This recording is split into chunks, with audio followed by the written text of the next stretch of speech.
This time on Ask Rad Rat, we're talking about what it would be like if there were 3 slightly different planets with skateboarders on them. Hard to explain, you'll see. Let's talk about it.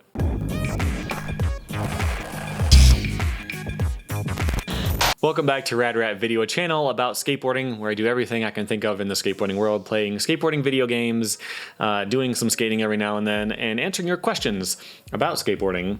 The first question for today is Jamez, who submitted his question through radratvideo.com, which is where you can submit yours as well. It says, "Hey Rad Rat, love your videos. I want to get into skateboarding, but I don't really have anywhere to skate. DIY/starting out tips." The best tip I have, because I don't know where you're from and what your town is like and anything like that, would be to meet some local skaters. If you're in school, that might be a little bit easier, and see what they do.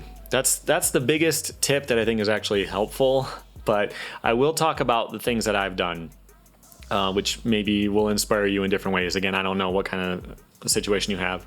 When I was growing up, I grew up on a farm in the middle of nowhere, dirt roads, but my driveway was paved. So I would build different grind boxes. And I had 2, one had like a 2 level, so like one side was taller than the other one. And actually I built 3 different boxes. And so I could put them in different spots. I had a hill next to like a short and steep little hill next to the driveway. I used to put my box on it and then prop up the end, and I had a little drop so I could ollie like a foot drop. I could, stack them in different ways, grind up something or down, or, put it at an angle and slide on and then drop in on the side. Stuff like that. Building a box is not super hard. You can probably find specific plans online, but I just use 2x4s, maybe 2x6s. Was it really only a 2x4? It might have been. My main box was actually really short.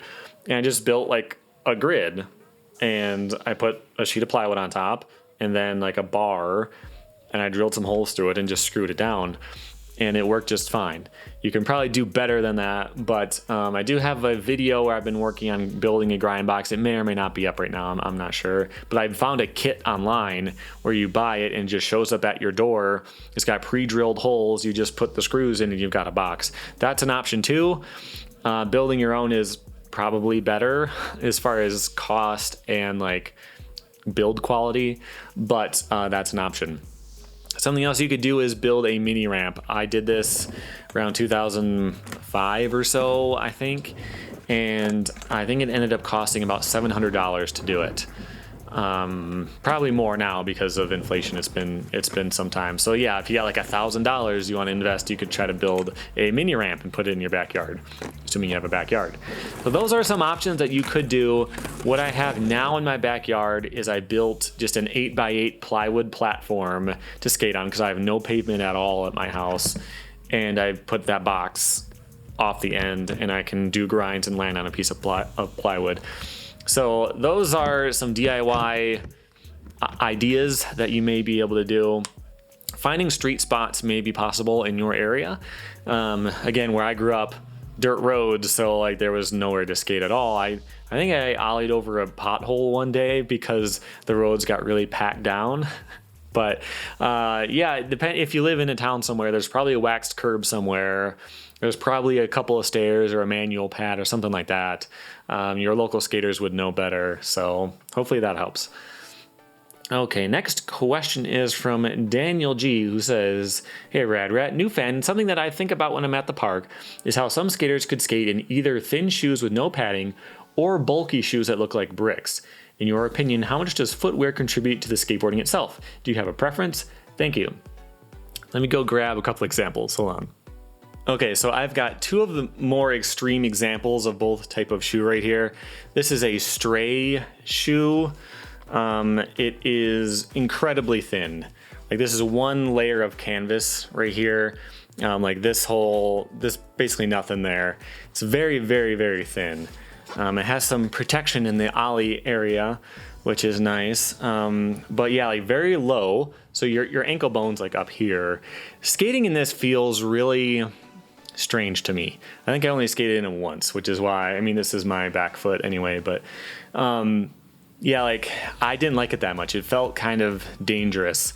Like I was definitely going to smash my ankle with this. The shoe is really flexible though, so you get a lot of feel, which could be a good thing for you. I feel like if I really committed to skating in these, I would do just fine. Like I would get all my tricks back, you know, like I don't think it would be difficult to skate in per se. It's just that kind of mental thing of like, I feel a little bit less safe with these. On the other hand, I have these monsters. So I bought this this is a Tony Hawk model shoe from like 2003 or something like that. I bought these at a garage sale because I'll do anything to save a buck. And having a skate shoe in my size at a garage sale for a couple $, of course I'll pick them up and grab them. But yeah, so this shoe, much higher. It's not like a high top, or yeah, like the ankle protecting type of shoe, but it's very thick. If you see right here, compared to that Stray shoe, this is like, I don't know, almost an inch thick right here. But the thing that really caused problems is this flare that comes out right here. So I was trying, when I first skated these, I was trying to do a freestyle trick with a late heel flip at the end. And where's my heel in this shoe? Because it flares out like that. I actually had to aim differently with this shoe. Like if I was skating those other shoes, my heel would have missed completely.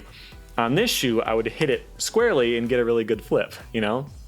So again, I could get used to it. People skated these in not this particular shoe, but big bulky shoes in the early 2000s. And they got used to it and it was fine. You could do all your tricks in this shoe, but it's definitely going to be a lot harder.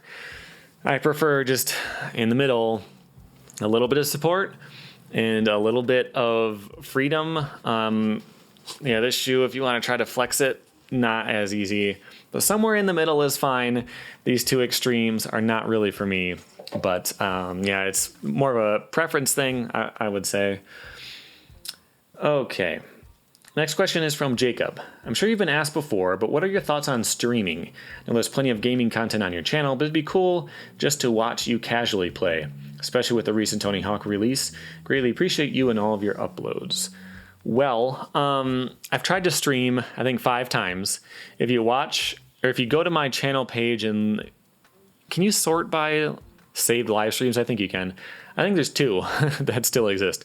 I played the Tony Hawk demo when it came out.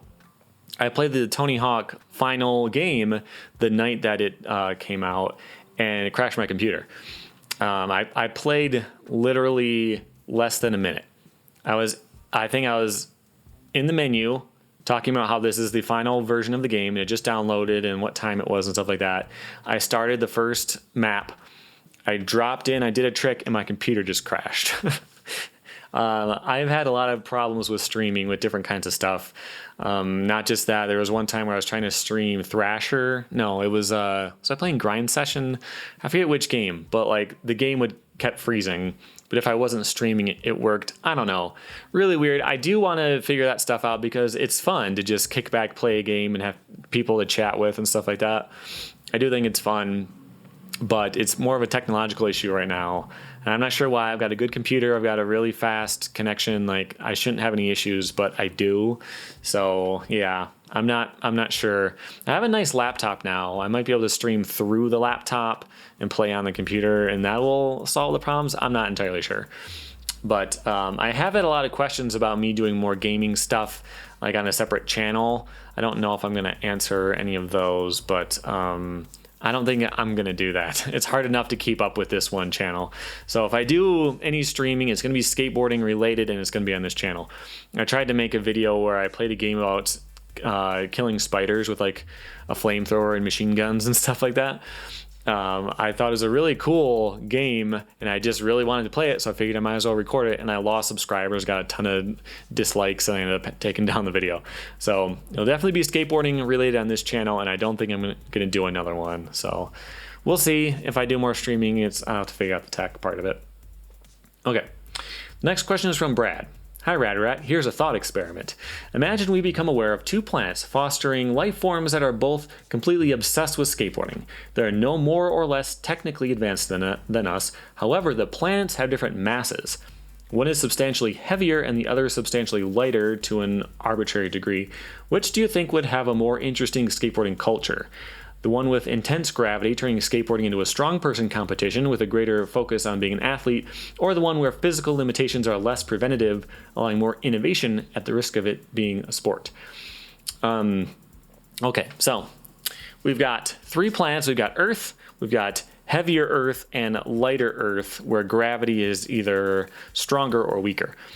Okay, I think that the natives of these planets, all three of us, would be pretty much the same in skill. And here's why. Okay, so picture being on the light planet. If you were to go there now, everything would feel like it's in slow motion. You pop the tail, you get up in the air, then you just kind of drift and you float in the air before you land. So doing really technical stuff would be easy because you have all this extra time to think about it. You can do like a late shove it at the exact right second because you can just see it coming around and it's a lot easier, right? But I think that the natives of the planet would have acclimated the same way. So I did some research and I looked up what will happen if humans move to Mars and what kids will be like who grow up on Mars. And the thought process is that they'll probably end up being taller with less, but not as strong. Like they're more stretched out. So they end up not being as strong, but they're really tall. So picture doing a grind on a bench. If I'm going to 50-50 on a bench on Earth, it's going to be a certain difficulty level. On this other planet, it'd probably be about the same difficulty because you can jump higher, but you're also taller. So like, does that level out? You know, so on the heavier planet, you're shorter, but you're stronger. And so you can jump up onto something knee high just as easy, even though knee high means less, you know? So I think it would kind of end up being about the same. The only thing that I'm not sure about would be, what about the slow motion aspect to it? So I feel like, though, that would be the same too, because people who grew up or whose entire development as a species took place in slow motion, kind of, wouldn't have as quick of reaction times as we do on Earth. So if you are in the jungle and a mountain lion starts chasing you, it's not going to be able to run as fast because it can't get as much grip because there's not as much gravity. So your reaction time wouldn't necessarily be as quick as ours is on Earth because there's no survival reason for it to be, right? So I think that you being able to do a trick in slow motion wouldn't feel like slow motion to somebody who grew up on that planet. Okay, so if you're with me, I think that the natives of each planet would be about the same in skill level. You would just have to slow down the heavy planet's footage and speed up the light planet's footage, and it would seem just like Earth. That's my theory. But what if people from Earth went to these other planets? Okay, so on the heavy planet, I think skateboarding would kind of suck because you fall harder, right? So even small stuff would be really risky. Imagine skating a 3-foot quarter pipe. On Earth, if you fall, you're probably going to be okay. On this planet, it would feel like you're falling 6 feet, you know? And on Earth, when ramps get bigger and bigger, they get steeper, you can land in the transition and slide out. On a 3-foot ramp, how are you going to slide it out? You're just falling. So it'd actually be a lot riskier. So I think skating really mellow and small bowls would be a thing. I think doing manual tricks on curbs would be a thing. It would feel like, you know, doing something knee high on Earth would feel like getting up onto a curb on this planet. So that planet would kind of suck. I wouldn't want to go there. But on the light planet, I feel like things would be a little bit more interesting. So we would feel like it's in slow motion for us. So you can do basically any trick you want because you've got all the time in the world to plan it out. A lot of stuff is done by touch in skateboarding because you can kind of tell what's happening but you kind of can't because it happens so quickly. If a whole trick takes like a third of a second, how do you really know what happened? Sometimes you got to look at your board and see where the shoe marks are on your grip tape to even know where you're flicking it, because it just happens so fast. Well, on that planet, it's slower, so you got time to kind of think about it, and you can plan things out, and you can learn stuff a lot easier. And I was thinking about vert.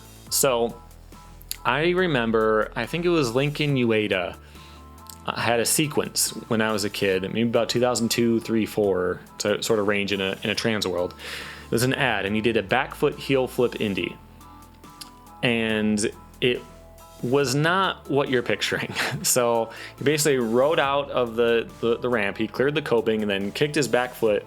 The board flipped about halfway, and it went way out here. And he grabs it, like he's got to reach way out to grab it. And he grabs it like this and finishes the flip with his hand and pulls it back under him. And so like it's a heel flip technically, but it's nothing like a flat ground heel flip because he's got all the airtime in the world. The board went this way or went a little bit that way or went a little bit that way. He could have grabbed it no matter what. So I'm thinking about that, but it would be like on street. So you'd start to do a 360 flip, the board starts to go out over here a little bit. You can grab it with your foot and pull it back. You can do it to a grab and like grab indie and pull the board back. So I think skateboarding on the slow planet, tech wouldn't be as exciting because it's easier. I think doing stuff with a lot of style would be the thing, because you can rescue tricks that get away from you, but to do a trick where you don't have to, where it just comes together and it looks perfect even in slow motion, I think that's where skateboarding would go on that planet. Yeah, that's my thought. I would just be taking advantage of doing crazy tech and being able to grind further before like the friction, there's less friction because you don't weigh as much. So you can kind of glide along the coping a little bit easier. It would be a lot of fun. I would definitely want to go to that planet. So anyway, thanks for the weird question and the thought experiment. I had fun thinking about that one. If you have a question for me, go to radratvideo.com and you can submit it there. You can also go to Patreon and you could submit a question that way. I will answer you either directly or in a video. And make sure you subscribe so you don't miss the next video, and thanks for watching.